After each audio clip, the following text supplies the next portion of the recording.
Hello, and welcome to the Dwolla DevRel YouTube channel. My name is Shreya Thapa. I'm a developer advocate here at Dwolla, and today we will be walking through the process of installing the Dwolla Node SDK and making your first call to the Dwolla API. All of our official SDKs can be found on our GitHub page. I'm currently at the Dwolla v2 Node repo on GitHub, which is the official Node SDK. The README of this project contains useful information on how to install this package into your own project and start making calls to the API, which is what we're going to be following today as well. Let's get started. We're going to open up Terminal. I'll be using iTerm. The very first thing that we want to do is check that we have Node installed by typing node v. This will return the version of Node that we're running on our machine. If you don't have Node installed already, go to nodejs.org and download the version that's suitable for your machine. Since we have Node installed already, let's go ahead and create a directory. I'm going to call it Dwolla example. We're going to cd into the folder and create a file. I'm going to call it app.js, but feel free to call it anything. And let's open it up using Visual Studio. Now we're also going to need a package.json file to handle our dependencies, such as the Dwolla package, using the command npm init. I'm also going to type in the flag -y so that I don't have to answer a bunch of questions when setting this up. And what that does is it just creates a default package.json file using project's details. Now let's go to the README to find the code to install the Dwolla package. It should be found right underneath installation. Copy that over, paste it into the terminal. You see this save flag? What this does is it automatically adds this package to your dependencies. And there we have it. Now we have a dependencies object with the Dwolla v2 package and the version that we just included, which is 3.2.0, which is the latest version at the time of filming this video.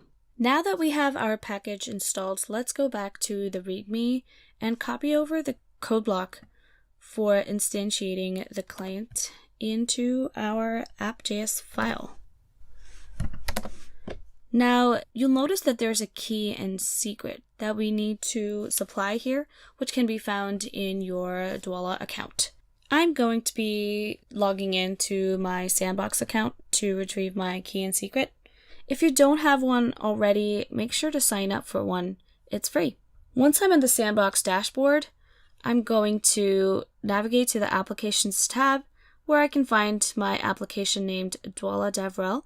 I'm going to copy over the key and secret back into my app.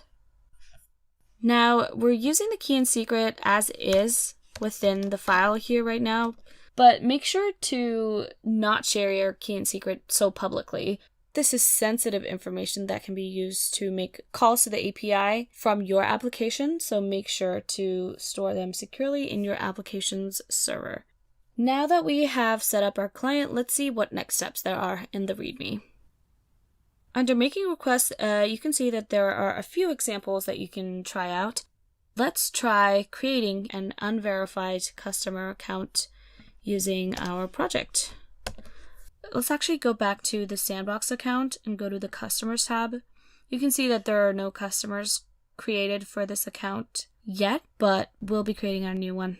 As you can see, this is a post request to the customer's endpoint with a request body to create an unverified customer. The request body contains dummy information because you don't want to be using real information in Sandbox that could potentially belong to a real person. So we're just using Jane Doe. And then we're printing the location header from the response, which contains the URL to the newly created customer. Let's go ahead and run this file. Node app.js is the command to run this file. And there we have the URL to the newly created customer. If we go back to the Sandbox and hit refresh, you can see that this new customer was created as an unverified customer type, and the ID matches whatever we see in the URL. Now that we've demonstrated a successful API response, let's go ahead and try and simulate an error. Let's create the same customer with the same email, which should result in an error because you can't create two customers with the same email. It's a unique identifier within a Dwolla application. I'm just going to change up the error and response handling a little bit.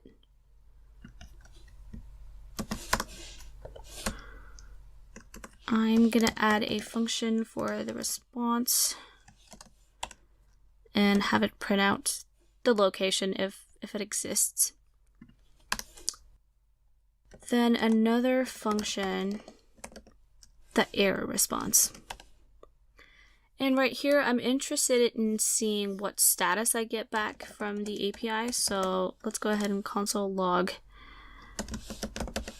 the status of the error response. And I'm also interested in the body of the error message itself. And since it's going to be a JSON object, I'm going to use JSON stringify to pretty print the error response. And indent 2.